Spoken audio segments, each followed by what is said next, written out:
এখানে একটা সিম্বল হচ্ছে ধরে, আর একটা সিম্বল হচ্ছে চড়ি তেছে, দুটো সিম্বলই আমরা পেয়ে গেছি। তাহলে এটা হচ্ছে ফার্স্ট সিম্বল, এটা হচ্ছে সেকেন্ড সিম্বল। তাহলে আমরা যখন দুটো সিম্বল পাচ্ছি কোনো সেন্টেন্সের মধ্যে, একটা হচ্ছে চড়িতেছে মানে তেছো তেছি তো পাচ্ছি, তার সঙ্গে ধরিয়া যাব ধইতে থেকে, এর মধ্যে একটা পাচ্ছি ধরে।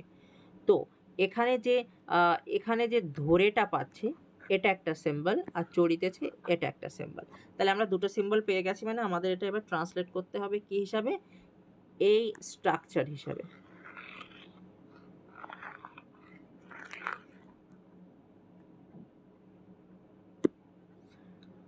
ওকে, সো এই স্ট্রাকচার হিসাবে আমাদের ট্রান্সলেট করতে হবে এখন। তো প্রথমে আমাদের সাবজেক্ট বসাতে হবে।